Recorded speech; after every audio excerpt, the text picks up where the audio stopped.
Hey y'all, it's Sarah, and you can see this week I'm going to be playing with this cherry look, and I wanted to share it a couple ways because I could not decide for myself. I think I'm going to use this kind of blue and red, but I wanted to show it in pink and green also, using pretty much the same concept, but a little bit different color scheme, and you can see it's two very, very different looks. I'm using just cheap markers today. I'm using some really worn out crazy art ones and just regular chunky Crayola ones. So let's go ahead and get started. This one's a super easy one, and as you can see, it's pretty versatile. You can change it. You could do 1 week in one color scheme and then continue the idea with different color schemes for the entire month. First thing I typically do with most of mine is go ahead and set up my planner for the way that I like to use it. And I'm just going to be using this light blue color, a straight edge, and I'm making just a couple divided spots for my meal plan and the weather, that kind of thing. So the best way I found to do this, and I'm going to tell you, when you're using the chunky markers like this, typically I use a highlighter, but if you're using a chunkier marker like this, it might be easier if you tape off your edges to go down. Since I do have this highlighter, I might just go with it. It's a whole lot easier to use that chisel tip. But if you're not using a chisel tip marker, you might take some washi tape and just tape that off for yourself. So there's a little tidbit of help. I don't always tape it off. I usually just kind of hope for the best. I've gotten pretty decent at hitting end to end, but I know the pointier markers, I struggle a little bit more than I do with the chisel tip. So I'm making a couple dividers at the bottom, and as long as you keep just pulling your marker straight across without any hesitation or stopping or slowing down, you usually get a line that looks pretty much like it has been printed on there. You don't see any of the ink spots or anything like that. So I'm just going to finish this. I'm done with my little sections, my little divided sections. Now I'm going to jump into laying out my design, or laying out the structure for my design. Typically, I play with most of my artwork along my weekends because I don't have as much going on the weekends, so I get to play a little more there. And I'm taking just a straight edge and running it on the diagonal from this corner to this corner. And usually that keeps me fairly straight with my design-ish. I just kind of want an idea of what area to stay within. I'm going to be using this circle stencil for my cherries, but I'm going to tell you the size that I'm using is just about the size of a nickel, maybe a penny, somewhere around in there. You could go a little larger, a little smaller, depending on what size sheet you're working on or what size spread you're working on. Mine is from one of the big, so these are 8.5 by 11 pages. And I'm just going to come in and randomly start throwing some circles through here. And I did it two different ways. I did it with like cherry bunches, and then I did individuals. So, and I'm not doing a very heavy line here when I trace these out. And normally I do all this with pen, but this time I liked the end result of not having the cherries outlined in pen.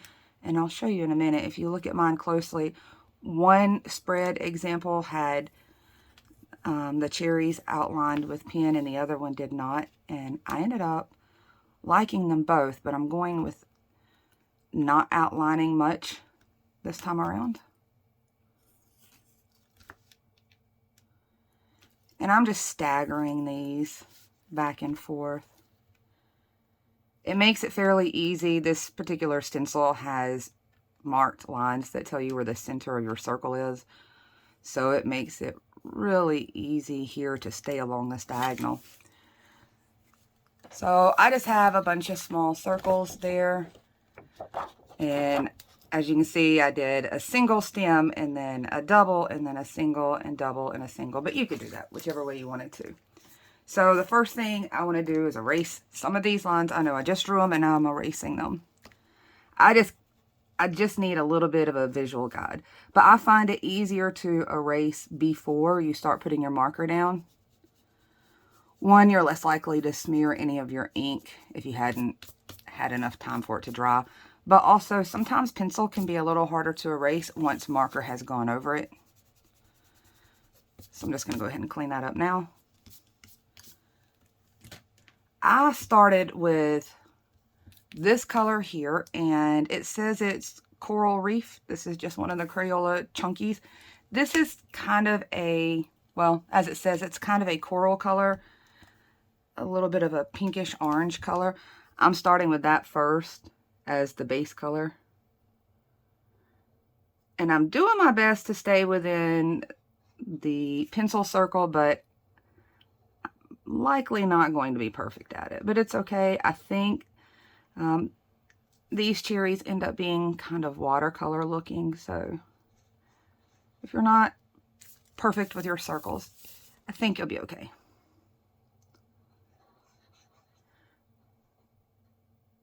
So if you notice, I'm trying not to overlap too much. You can do it this way and fill in that way. Since we are using red, and red is definitely one of the biggest bleed through risk, you don't want to scratch in any of your color. And we're going to give each layer a bit of time to dry, since red is so risky. So they all just look kind of pale and faded at the moment, but we're going to add more color to that shortly. I think I may add a few over here, so I'm going to bring my stencil back and maybe pop some down this section. You can throw some little single ones in each of your squares if you want to, and I may do that just for fun. And that'll depend on which squares. Once I start looking at where I need lines and things inside of my boxes for stuff, I may throw a few in there as well. But this is pretty much what I'm starting with. This one is fast and simple, even though I always tend to drag things out explaining it. But this one's a really simple one. And you saw it can be used with different color schemes, super easy. The next thing I'm going to try to do, and I'm just freehanding this, but if you want to trace something, find something you can trace to do this. But I felt pretty confident in just freehanding this. So I'm going to start just a little down into that circle with my pen. And I'm flicking it up and coming back down like a little wonky letter V. And just a little curve right about there and right about there. And I'll do that pretty much for all of them. I'm going to alternate. I want to make sure that I have room for the double stemmed ones right now. So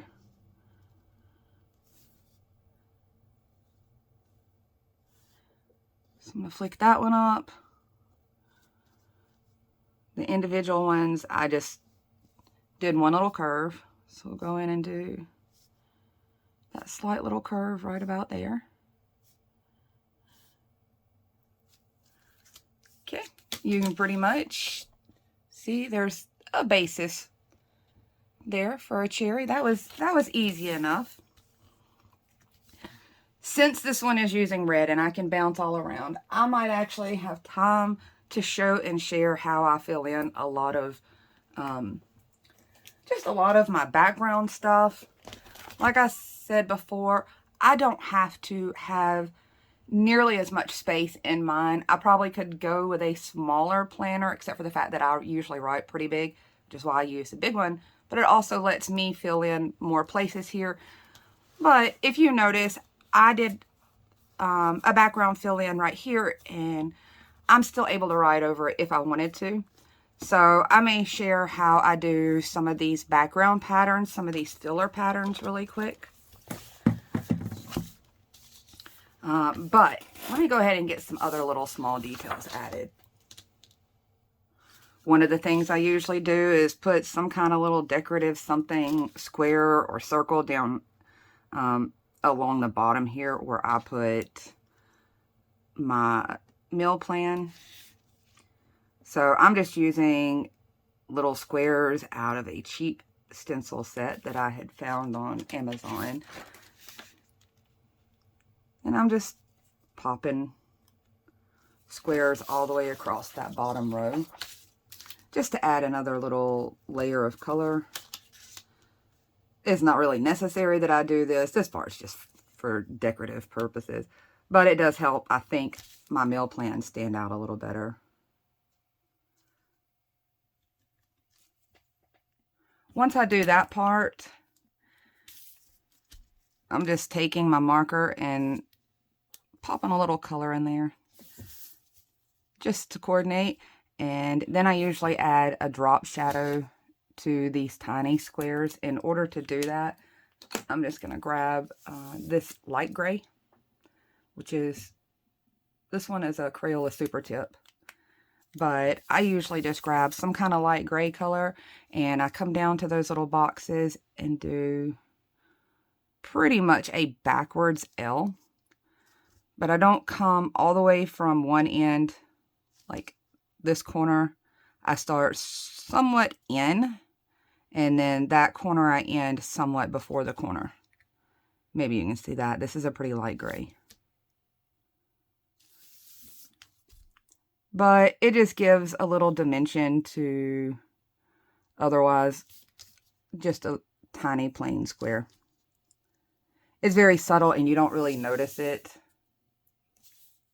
but you kind of notice it. And I do that anytime I do some of these squares, which typically Mondays I'll come in and do squares or lines or something, because Mondays is usually when I try to knock out my household chore list for the most part, and then any things that I didn't get to for the rest of the week. But normally I try to do a good majority of it on Monday. So I will either come in and make a nice place for list there, or I come in and I give myself lines to write across, just because I can't write very straight. So I think with this, I'm going to just put some lines in, and I've got my straight edge.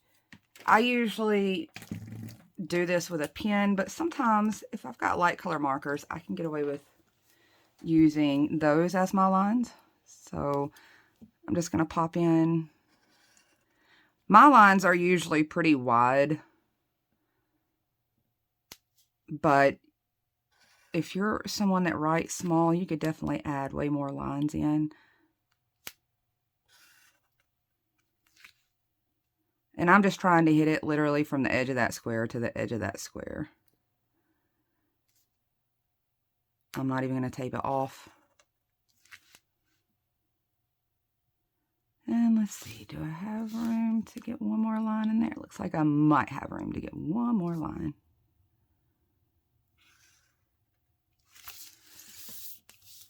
So I just added a few lines. I'll probably go back in and put some of my squares into those lines.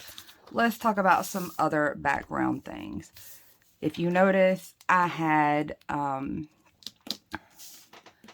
have what looks like plaid right here, and I just did that with actually I did it with an ink pen and my blue marker and a ruler, and it's pretty simple, but I do love that particular plaid combo. It kind of reminds me of Dorothy from The Wizard of Oz. I'm not sure why. I think it's the blue plaid part with the hints of red. I think it just makes me feel very Wizard of Oz.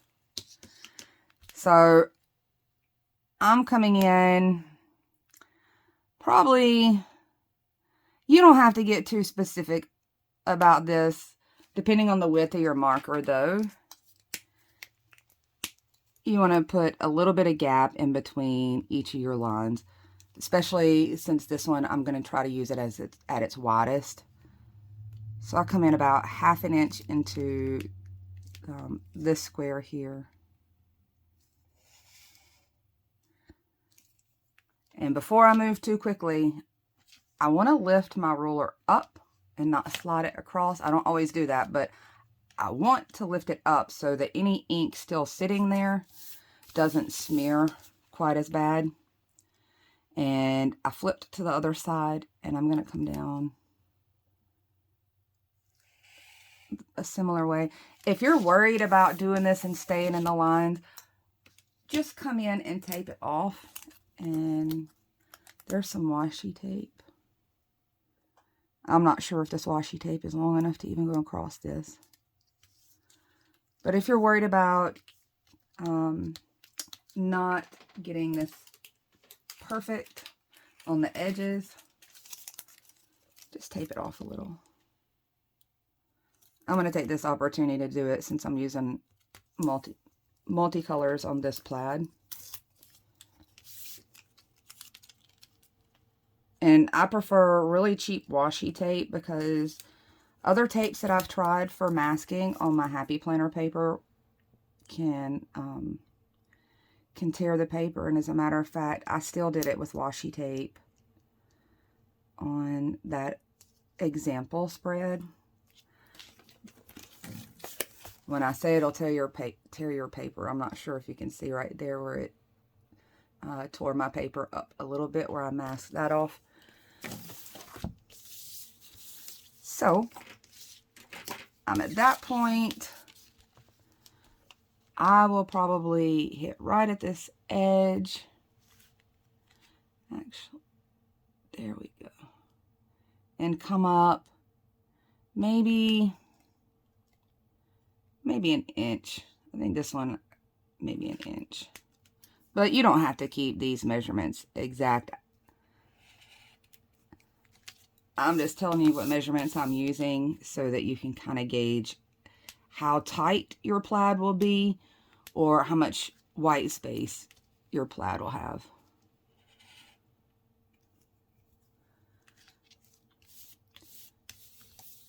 So I pretty much went like that.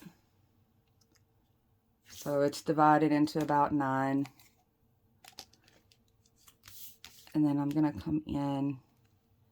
And instead of doing at that wide pull with this tip, now I'm going to take it narrow like that. And I'm just trying to line this somewhere halfway down in between those original lines. I don't want to go down into my cherry there.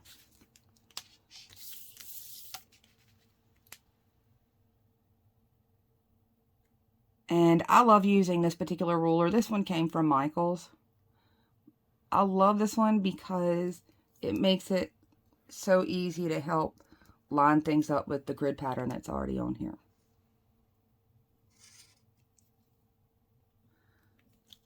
So same thing, both directions, horizontal and vertical. I'm coming in with thinner lines.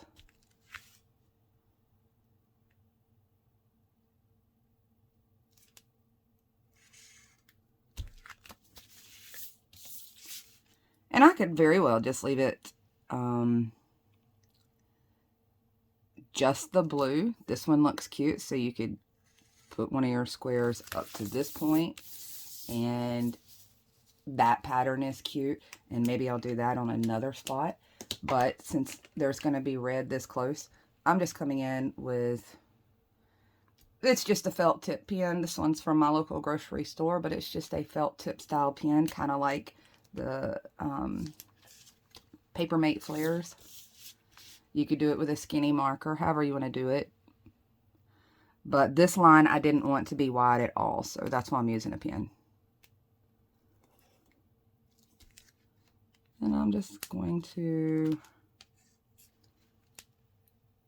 try to pop in somewhere wherever I might can fit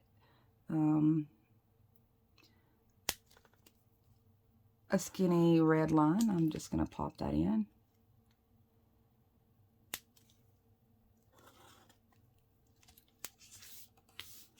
And I'm trying to space them out fairly evenly, but I'm not going to take it too serious.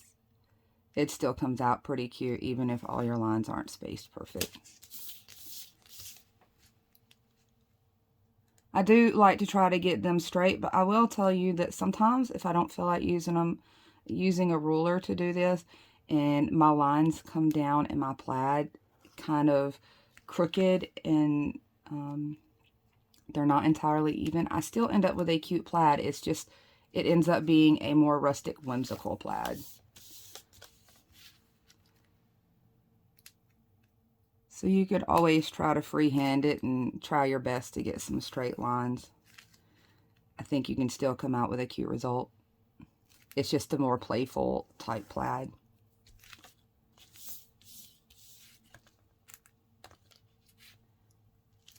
And let's see, probably right about here, and I think I'm good to go.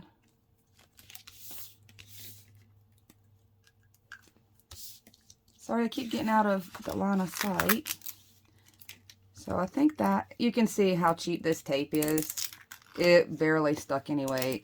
This particular cheap tape literally has no more sticky than the back of a Post-it note, and you probably could use Post-it notes as well. I just recycle the same little strips over and over. So there's one way to get a pattern. I'll show several others, but now I can go ahead and come in and add another layer to these cherries because I'm actually doing color on them 3 different times. And this is the important, not important part. So to get some watercolor looking layers into this, and I'm going to pull these over. Now, it kind of looks like I thought my way through to get all the different dimensions into that. That is where I had to learn, don't think it through too hard. So I'm bringing back that same coral color that we did already, but now that we've given this plenty of time to dry, I can layer on top of it, no big deal, and I get a slightly darker shade. In doing that, I'm literally just going to come down and kind of throw some color on there. Mostly towards this, like, assume that this cherry is in half, mostly towards the bottom half, but I'm not being real particular about it. If you notice, I just threw marker strokes in there. So same thing here, I kind of added some random motions in there. So my motions aren't real smooth. You can definitely see some of the marker strokes. If you didn't fill out really smoothly around your circles, now is a good time to try to even out their shape if you need to. But see, now you can see the difference already. None of these brush strokes or none of these marker strokes are really all that even, but I am trying to keep them somewhere close to the same place.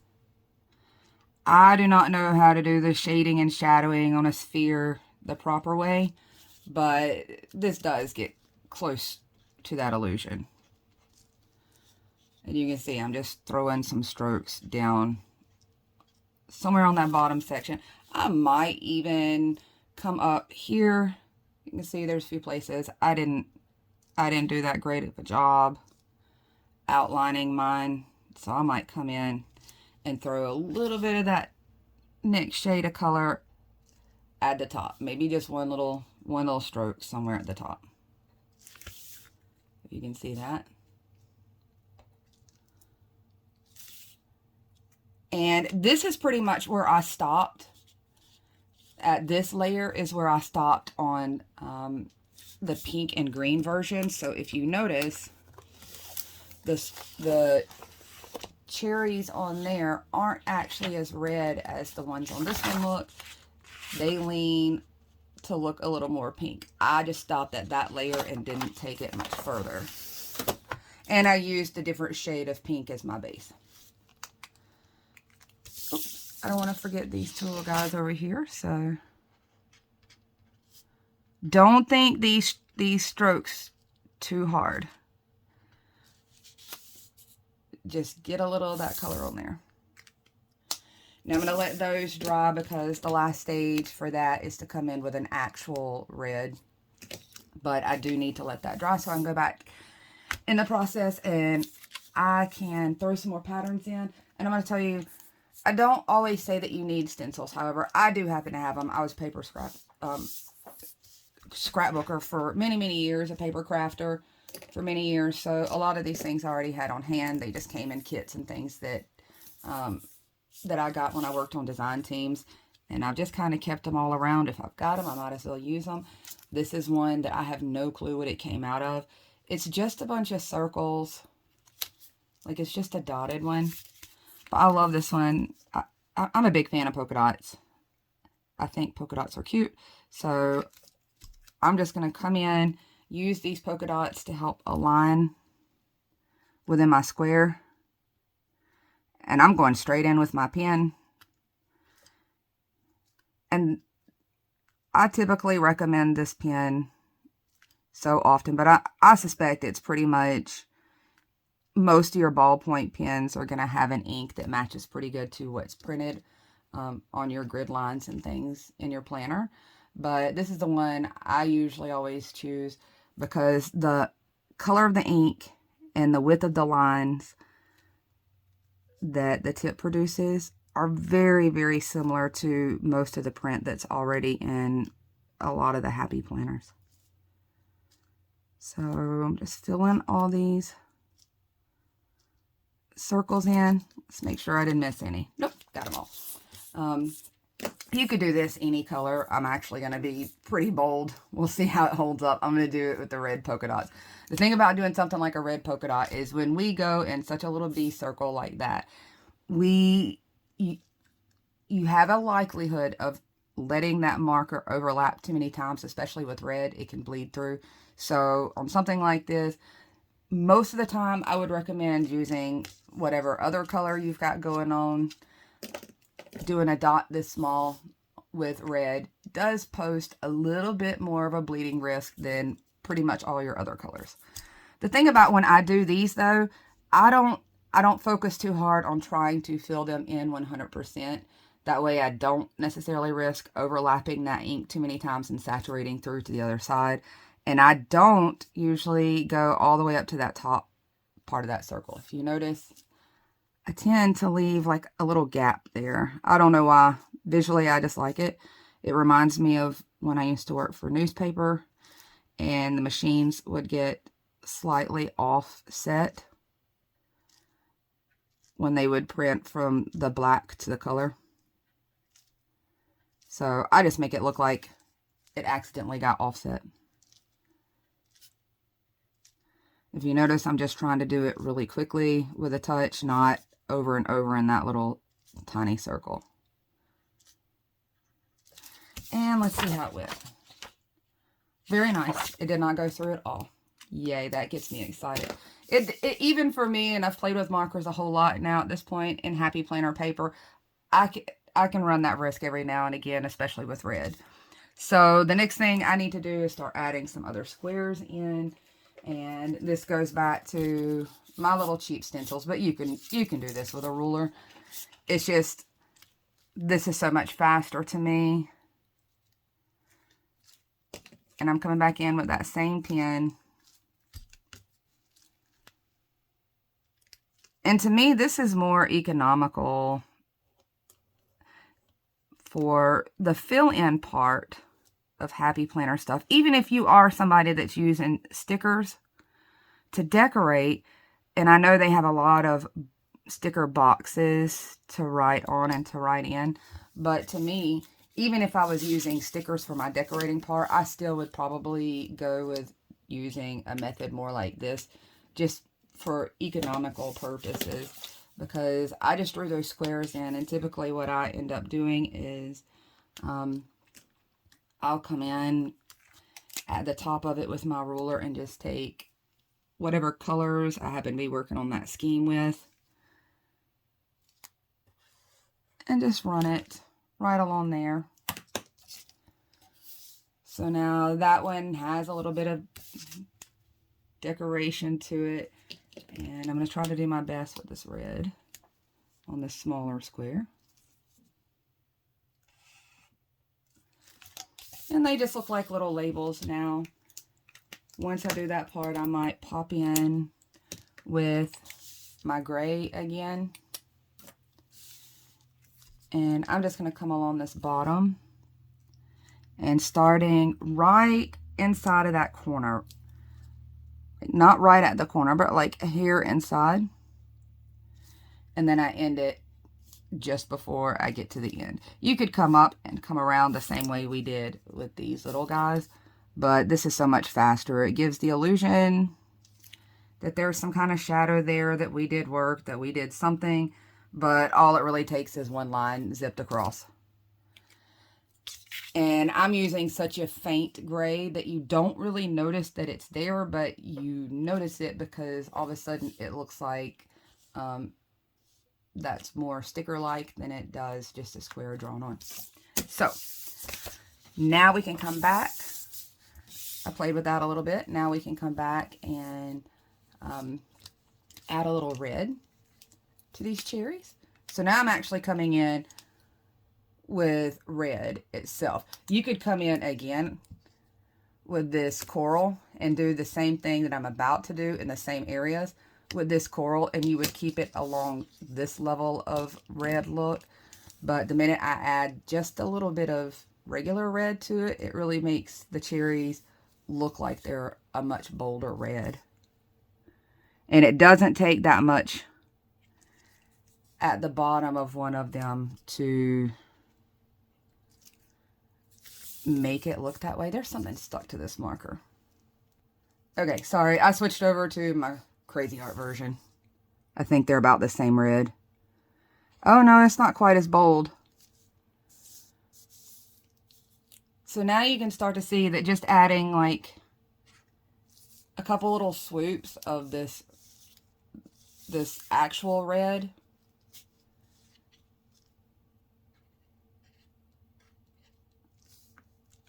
So I'm just weirdly throwing some kind of red, something here at the bottom, maybe even somewhere up there. You could do it right around there. I didn't really do that with most of mine. I mostly just tried to get a little bit of the red down at the bottom. And not in the same place on everyone. It just was mostly there at the bottom. And you can see the difference already. Same on these little guys. Also, by doing it this way, it gave me the illusion of a really bold red that pops on this page. The red does pop with the blue, but I didn't have to use actually that much red on this page. So it lowered my risk of bleeding through, especially using that coral for most of the color. So I also did another little random thing, but it's not necessary. If you notice, there's already a lot of depth to this look just from doing what we did. But this is like, it says it's a metallic marker. This is Crafter's Square. It's in at Dollar Tree. It says it's a metallic marker. This one's really not all that metallic. It's just kind of a flat white. And it's not a very dense white. It's kind of a watered down white as it goes over the top of markers, which I do like for something like this, because at the moment it goes on pretty bold when I first lay it down, but as it soaks into that paper and that marker, it fades just a little. So I'm just picking a few spots and just doing a little flick down on it. You can do it just on the sides of the top or across the bottom. I'm going to come over here and do the same thing. So really just a couple little flicks down each side. And that added a little bit more dimension, and you'll see it even better when it dries and all those layers really start to kind of meld together. You'll be able to see it even more. So our cherries are pretty much done. Now is a point where you could come in and erase your pencil lines if you wanted to, if you got your pencil lines really dark and bold. But if you look, you almost cannot see my pencil line at all. Although I do have a little red fingerprint issue going on up here. Let's see if I can fix it. I'm going to try to fix it with this same little white marker we were just using. But I definitely want to scribble it off a little, because I literally just used it over that red. And I don't know if you can see that, but it's got a little pink blending in there. I don't want to create a bigger problem, so I'm just going to scribble it until it goes back white. I've seen questions about using whiteout and stuff, and there are times where it's necessary, but let me see. I just got like a little red ink on my finger and got a little bit of a fingerprint right there, a little bit of a smudge. So I just kind of blotted over it with that. Doesn't always work, but if you've got like one little small something that you got on there, this one's, it's a pretty good option, and there's no texture left to it, so that you don't really notice that you did it. If you want to, at this stage, you could come in and do a little bit of shadowing around your cherries, but I want to warn you, when I tried this, just practicing, I used a very precision tip brush marker in a light gray to try to swoop down around those and create a little shadow under them, and it kept bleeding that red and making that red bleed out into the gray, so it kept looking like just a pink shadow. So I'm not going to bother with a shadow this time. I usually like to put some kind of shadowing in, but I'm not doing it this time, just to make sure that I don't accidentally cause that problem again. Let's jump back to what else I have on this page. So I have some of these little flags here, these pennant flags. So I have this stencil, and I actually have a lot of them. A lot of the planner type stencils have some kind of variation of the banners or the pennants, or you could just do it by hand. I'm trying to see, I think, oh, I have some smaller versions, but you could totally do it by hand, just wing it. I'm going to use this one and do my best to try to do it normally, and I probably should just do that. Normally, if I try to get a design somewhere down this center section, this seam, I usually will grab my little washi tape again and just run it down the back to hold it in place for me. And I only need it in just that one little spot. So I'm going to bring this up right about to where my my little weather section is. And the part that makes this easy is now I can use that alignment right there so that I have it centered across here. This one, I'm only tracing part of the triangle because it has this little straight part that comes up. But I don't always like how that looks. I just want the triangular pennants. And I'm sliding the curve line down, trying to match it to where I did that. Let's see if I get it. I think I've got it. And just swoop across here. And there's a little bit of a pennant. I'll probably put one over here as well on my weekend part. And usually I just center it kind of the same way, but I use this line to center it across. Or you could do it where it swoops all the way across your page if you've got enough room to play with. If you're like me and you don't have to have a ton of space. And when I did it around the cherries, I tried to make sure that it was more in the background portion, like here where it aligns with that little bit of the cherry. I'm going to do my best to try to make it look like it's behind the cherry. So like that, if you can see that. And as far as decorating the little pennants,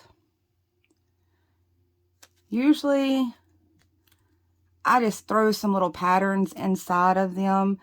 And I'll show you a couple of patterns that you can fill in with. And I hope I have that aligned pretty well. So some of the patterns that I might use are obviously polka dots, some stripes, some solid colors, and sometimes if white works in the overall patterns that I'm using, I'll just leave a couple of them white and not worry too much about it. But you can come in, let's see. I've got just my felt tip ink pen again. And if you're scared to do this, like if you're scared you're going to get out of alignment, you can always tape these little guys off a little bit. I don't usually take it this far, but I do like to show that if you're still nervous about whether or not you stay in the lines. Oftentimes I don't stay in the lines, but I feel like it adds a little charm to things. So you can just tape them off like that and color them in. I'm taking this one and going to do my best to draw some straight lines. Start it with that center point, and I'm just going to work down from there. So you could leave it as just some single stripes like that, or you can go across again.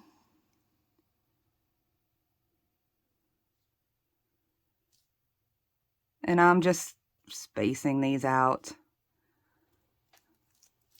eyeballing it. This isn't perfect, but it puts a cute little pattern in there. I might color a few of them in a solid color. So with just my marker, I'm going to do my best. This is where you might want to tape it in if you don't feel like you can color it into one of those super well. And I have to turn things all kinds of crazy directions. I don't think I need these taped together anymore. I likely will not even do anything with that center one. I'll leave it. It kind of looks like it's striped just from the pattern that was down the center of this to begin with. But I will come in and color some of these.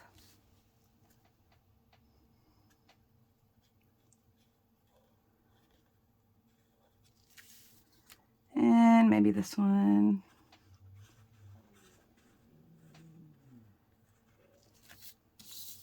You could do it really simple and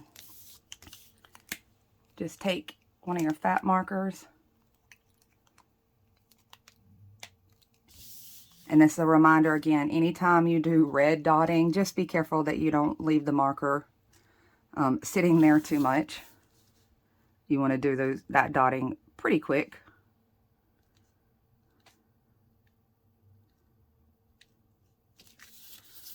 So maybe some polka dots. I could very well come in with some kind of circle. Some little circle of some sort. And put a few dots in. You could always put some of your plaid pattern in those. Same way, just doing it on a smaller scale.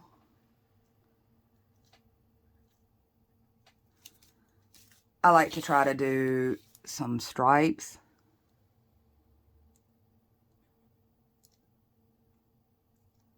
I like mixing pattern. I've been that way since I was a scrapbooker. I like the mix of patterns and things like that, just as a visual. And I think this last one, just to be simple enough, I'm going to put it that light blue color. So we've got a lot of pattern going on up there.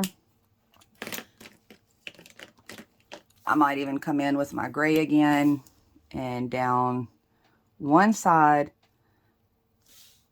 I'm just putting a little gray line, and I'm not even coming all the way down to this tip. I started at the top, and then I stopped just before I got to that pointed tip.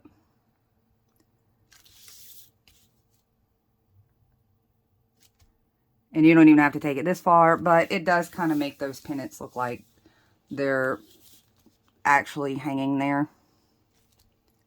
Like just a little bit of shadow.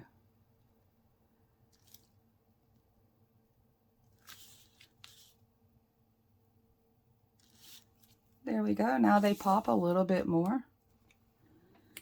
I might put a little bow on these. It's not necessary. I just am doing it. Something that looks close to a bow. Mostly, I'm pretty much doing basically a letter 8 turtleneck side with some little strings down. So now there's a little bow up there. You could do the same thing with the sticker versions of those. Sometimes they're just the stickers. You could just always go in and add it to make it look like it's got a little more detail. So a lot of that process I would repeat all over. Just adding more patterns, filling in with more of my squares. Let me see. So this one's pretty obvious what I did to add that pattern. I just took my ruler and my red pen and went across and did that pattern. I could still write on that 100%, no problem.